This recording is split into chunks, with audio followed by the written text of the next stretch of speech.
I'd like to invite the speakers to the panel here, as well as Eric Euerman.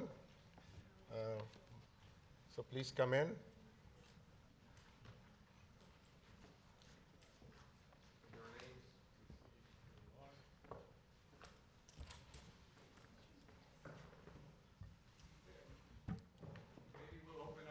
Very quickly with the questions from the audience. There are microphones in the center of the rooms. So please identify yourself quickly and go ahead. Yeah. So my name's Andy Stewart. I'm the director of the Diabetes Institute, and this one's for Mike.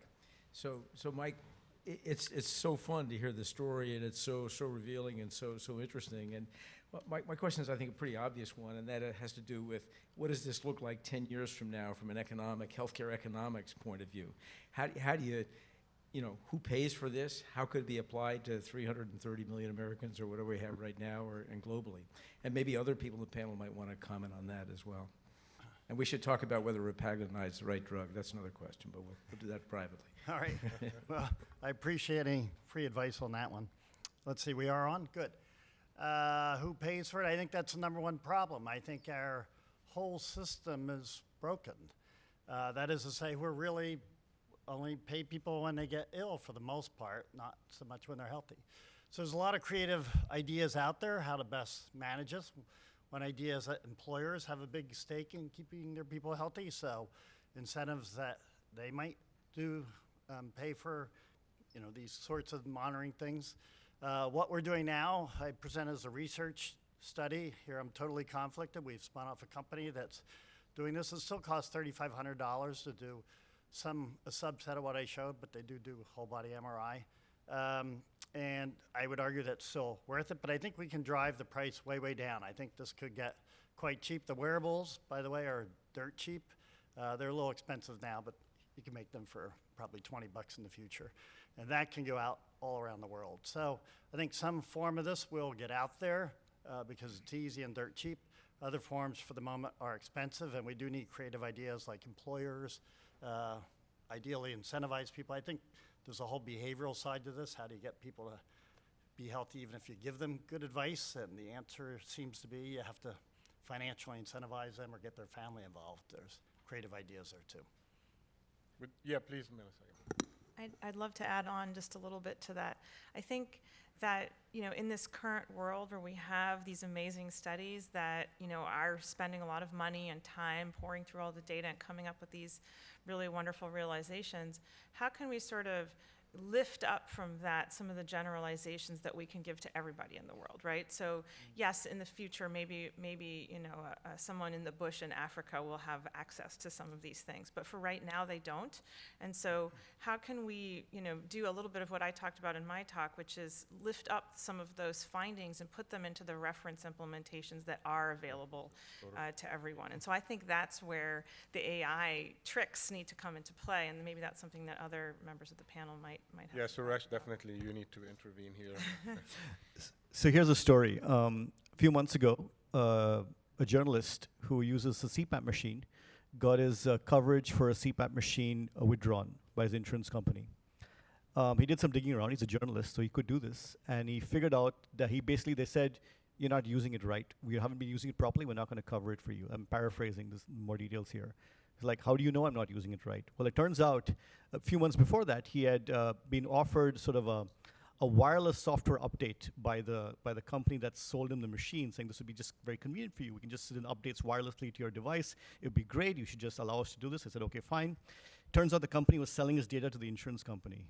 And then they came back and said, aha, now we know what you're doing, and you're not doing it right, and we're not going to cover you. So to the point of who's going to pay for it, I really hope the insurance companies don't get their hands on this data, because we already have evidence that they're using this as sort of gentle coercion, but sometimes more increased coercion on expectations on what people should be doing with the data. So I think that collecting the data is wonderful. The ability to use it to do early detection is amazing, and no question there. But the sad truth is that with all kinds of data collection, who gets to control the data and who uses it is an issue we have to think about now rather than when it's too late. Wonderful, great. Please go ahead. Yeah. My name is Stephanie Factor. I'm infectious disease. I have a quick question for David. When you did that new program for the hospital, how did the users respond to it. And the reason I ask is because I think that one thing, I'm also a computer scientist, and one thing that's beyond me is the lack of comparison between how we think about the charts and the ease of use of the electronic health record. And I think if there's anything that we as a community can bring to this is to make it easier for the users. So I was wondering. Is this on? This is a great question. So the whole entire talk that I gave up until the last component were things that we have deployed already. The infectious disease example that I gave is something that is not yet currently live. So what we've done is a retrospective evaluation. Our retrospective evaluation was possible because what we used was the antibiogram as an example of what would have happened had you given a different scenario. Now, what we're currently doing is attempting to do an actual clinical trial, but it'll still be another, I estimate, 1 or 2 years until we'll have the results of that. How one explains what we're doing is part of the most interesting question from my perspective. So what we have are approaches that can give justification for a recommendation based on the predictive factors, which are often either individualized, for example, past antibiotics that a patient has taken, or population level factors, some new ones as well that we came up with. But there's a really interesting trade-off between when do you make a recommendation and when you don't make a recommendation. So one of the knobs that we can turn is a deferral knob. And what that deferral knob will do is it'll say, you know what, for this patient, we're not going to say anything. And that then allows you to think about when do you make a recommendation only when you're really sure? Do you make a recommendation when you're less confident? Turns out that if you think about those two metrics I gave, inappropriate therapy and second-line usage, you would want to make a recommendation always because clinicians are quite poor. And even when we're unsure, clinicians are even more unsure. However, that may not help with usability. And so there's an interesting trade-off there. No, I'm sorry, I was actually asking about the other one, the one that you've already deployed. Do the people in the, I'm a computer scientist, but I'm also a physician. And I just wondered how the people, the physicians who are, the nurses and the physicians who are using that, do they like that? Yeah, so They the chief complaint one is probably the best example. There we got complaints from the nurses when suddenly our system accidentally went offline for a period of time. They love it.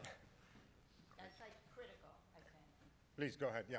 Hi, my name is Fred Kwan. I'm an MD PhD student here. My question is for Dr. Snyder.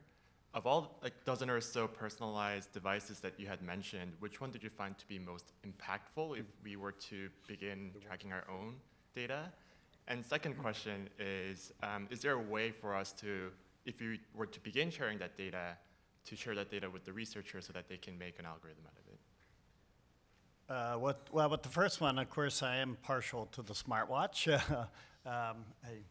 Not to get myself in trouble, I'll not name any brands, I guess. But what you're looking for is one that's very high resolution. I think they can be, by the way, much, much better. They should really be health devices. These, read your email, things like that. But we can make much, much better ones that would be very high resolution. And you've heard plenty of stories. I didn't talk about the cardio side of this from the Apple Watch. There's things, for heart rate variability and picking up AFib, things like that.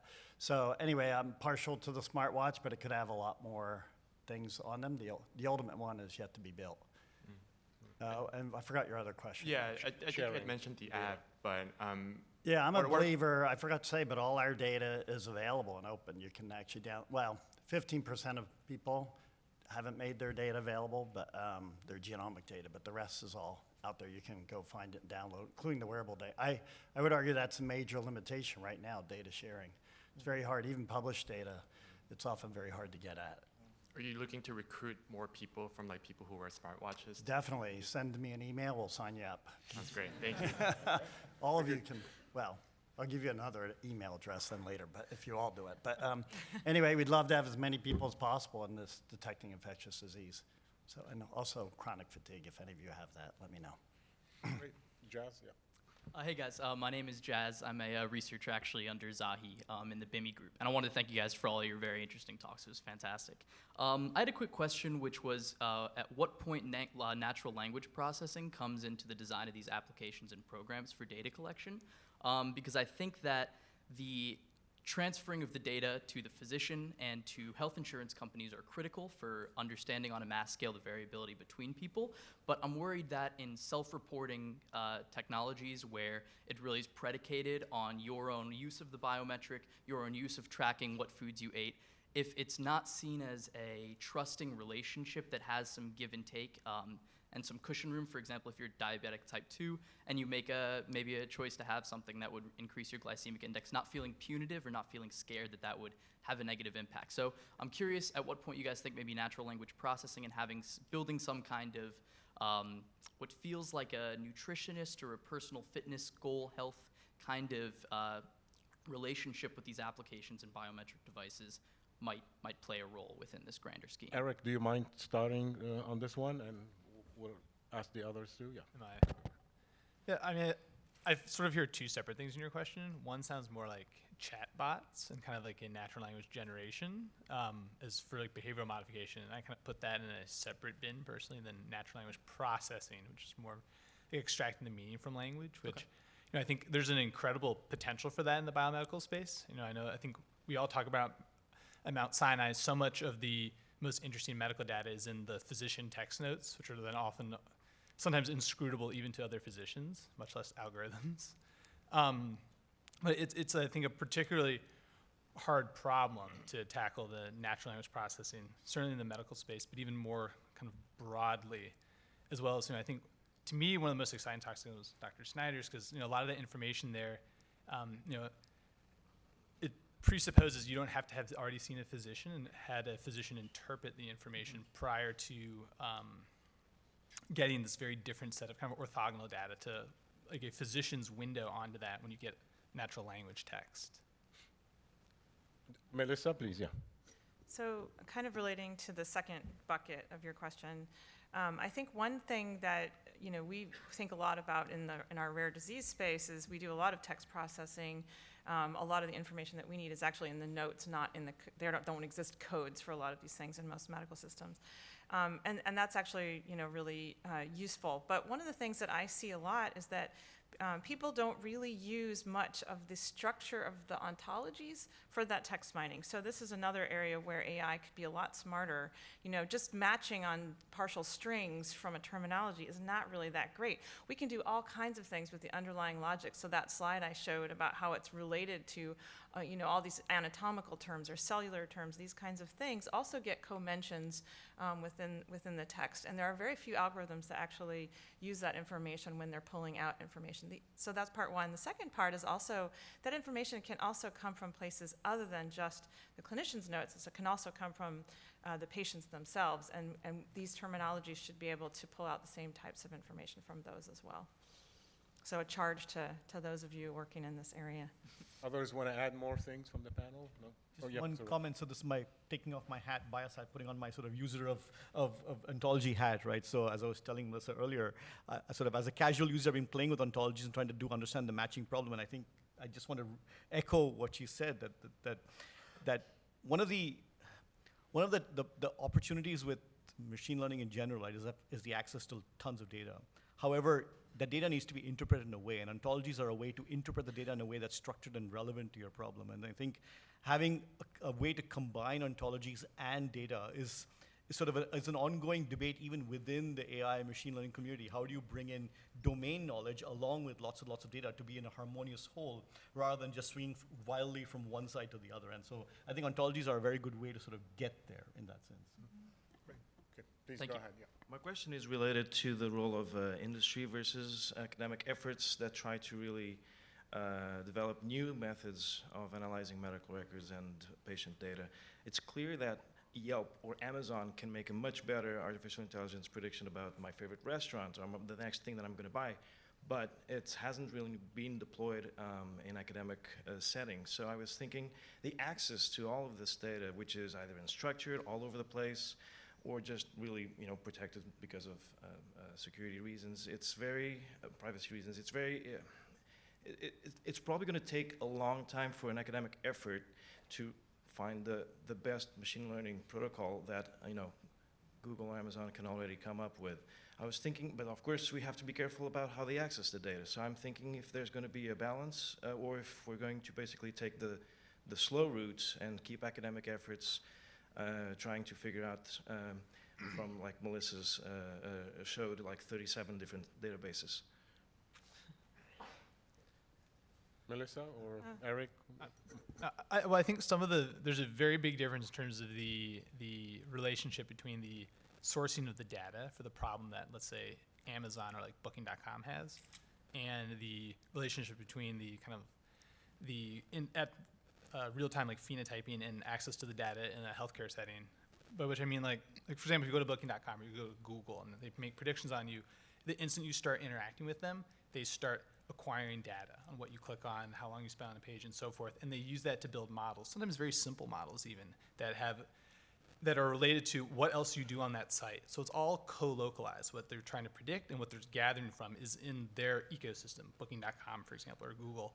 But I think in healthcare, one of the biggest challenges is how fragmented it is. When someone shows up at Mount Sinai, a lot of times the most significant aspects of their medical treatment and disease course occurred before they ever arrived, and we don't really capture that in a lot of the systems that we're able to deploy here. So I think fixing the fragmented nature of healthcare, maybe through natural language processing on observations that clinicians record, is a way to address that, but it's that fragmented nature of healthcare data that I think poses this particular problem.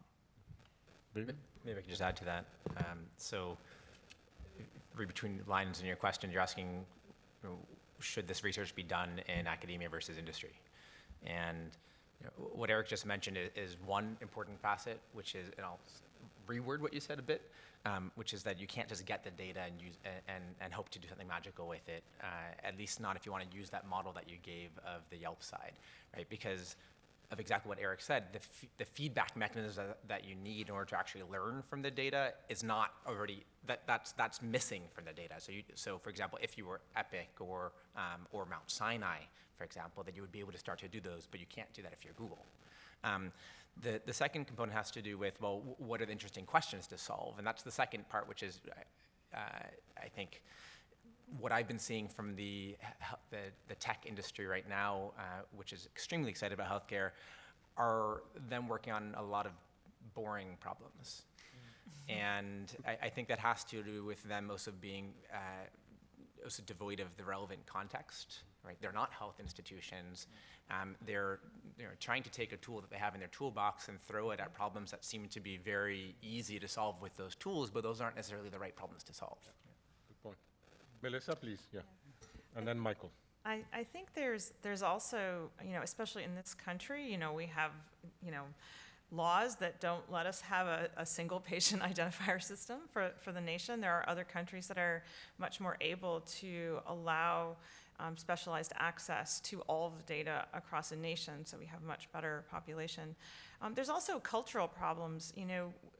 We don't make it very easy, even though many, many patients are willing to share their health data, even more so than their credit history, for example. We don't actually give them mechanisms to do so. Every single time I go to my local community hospital, not my academic healthcare center, but my local community hospital, they make me try to sign a form that says they won't share my data. And I said, give me the form that says you're going to share all of my data. And they say, we don't have that form.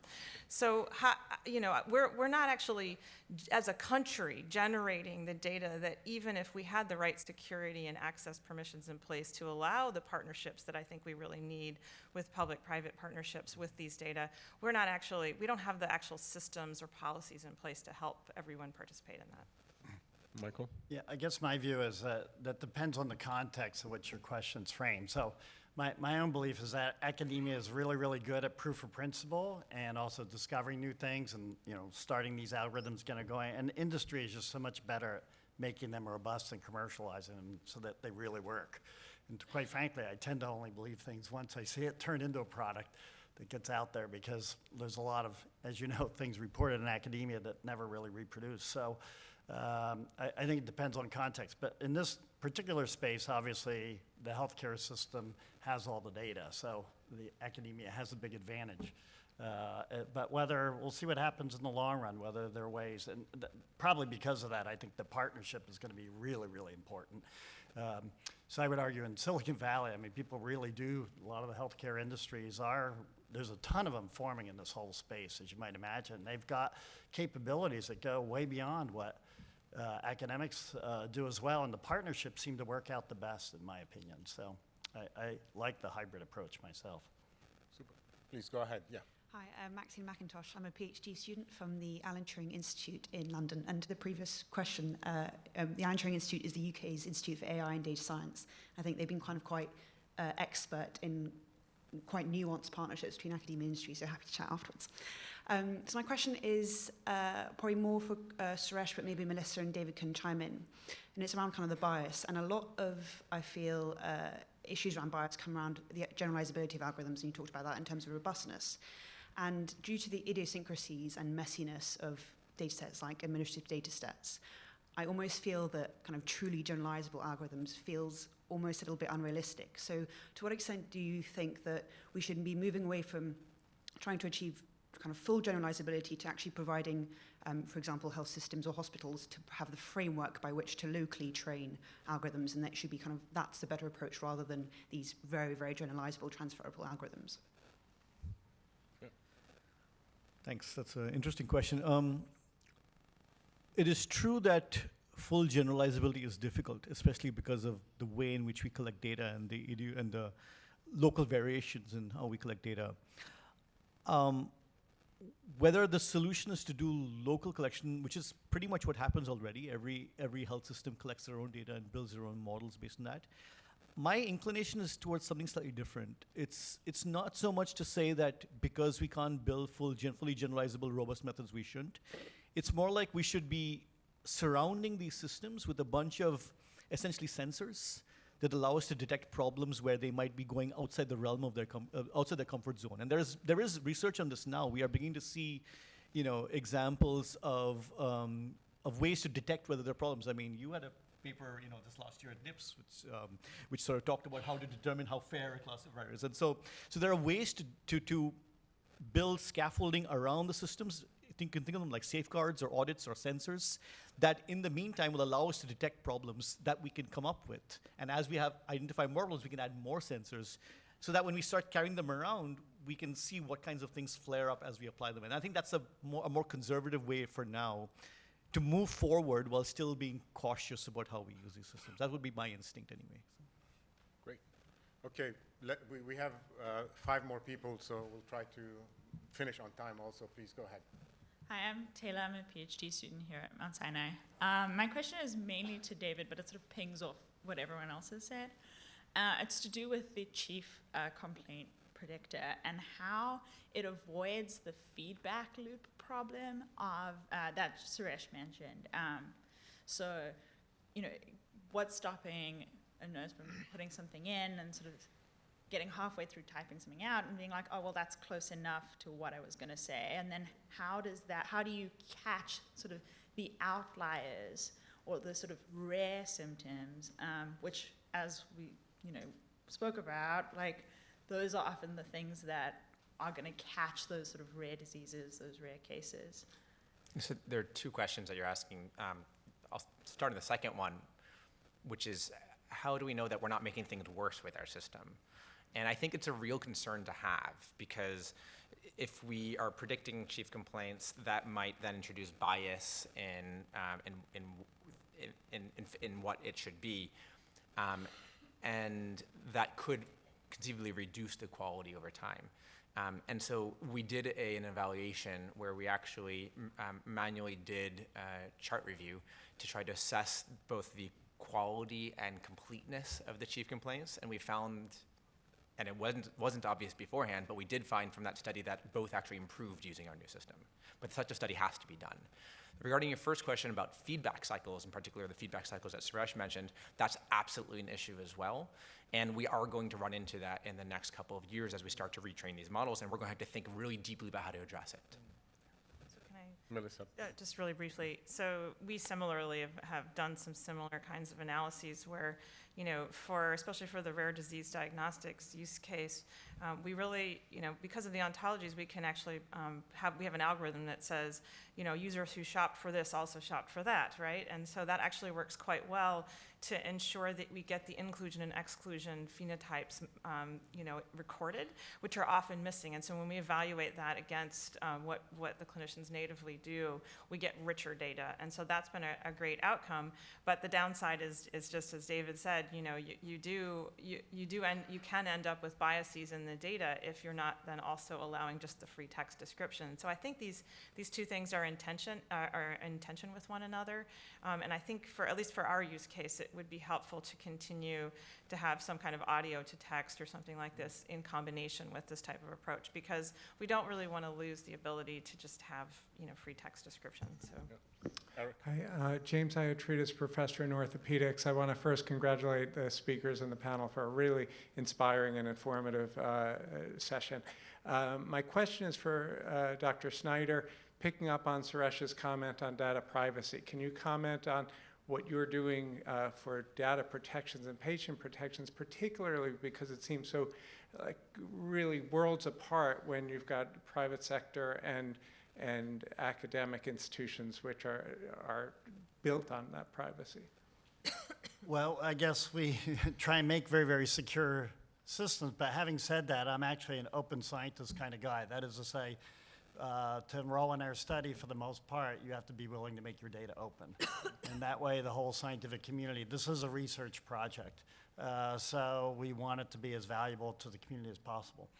I think Melissa's comment that I think is really true. I find it amazing that people are so scared of this kind of data, yet their credit card data is all over the place. And my credit card company knows I'm here right now because But you know what? Your health data is all over the place as well. It Because health is, insurance yeah. companies are selling your data.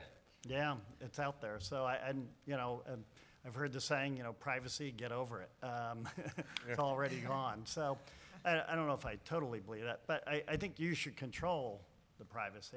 We try to be as secure as possible. I can't swear we'll never get hacked, right? Every place has been hacked, pretty much. Please, yeah. Hi, my name is Leah Conchard. Thanks for the panel. So we see an increase in the number of data from genomics and biosensors, as well as a reduction in primary care coverage. And I think my question is really around how does the medical journey, the health journey, get shepherded into the future? Is it an algorithm, a system that does this, or is this some type of primary investigator that looks through all of this data and then shepherds that patient throughout the healthcare system? Who's interested in this one? Melissa, start, yeah. I can give you one example from our community, and I'm sure that everyone here at this table has different examples. So for us in the rare disease community, some of those patients that are readily diagnosable at birth don't get a diagnosis until they're 8 or 10 years old. It takes that long for them to get to an expert diagnostician and get the right diagnosis. So we're working now to start building some flagging systems that actually help indicate to the general practitioner what else might, and this relates to the earlier comment I made, what else might these clinicians order for labs? What kinds of information should they be looking for? If you have X and Y, maybe you also have Z, and if you do have Z, what could be done? And so the expert diagnosticians are a rare commodity in the world. They can't be seeing every patient that every GP might want to bring to their attention, but if we can have a system that can facilitate more primary care capabilities and moving them along faster, then that's one approach anyway. Suresh, very quickly, yeah. Oh, go ahead. And then Michael, yeah. There's a research area in computer science called human-computer interaction, HCI. It's become even more sort of relevant for the last 5 years for the reasons basically that you mentioned, that to understand how to create systems that have both humans and machines working harmoniously together, that take advantage of the best of both sides of this augmented intelligence system is tricky. And we're only now trying to figure out how best to do these things. What kind of information do you want to present a doctor with that is most effective? What kind of information do you want to use in a flagging system that is most effective? And how we build these systems out. So this is sort of, stay tuned, I guess, is one answer to this question. Yeah, I would agree with what Suresh said, but I'd add the whole front end, I think, of medicine is going to change or should change. That is to say, I think a lot of the tests should be done at home. We should Amazonize, if that's a verb, medicine, so that, I do believe the finger pricks will work, not the Theranos version, but real versions. And I just think the wearable stuff, a lot of information can be collected remotely and then brought in, and then with the proper algorithms, I think this is going to be your most important health device in the future. So I know you've been standing there the last two questions, but we won't be able to take them. I'm really sorry. There will be, you can interact with the speakers during the break. I hate to do this, but we have to do this. So thank you again for the speakers. Thank you for the audience for great questions and for the panel.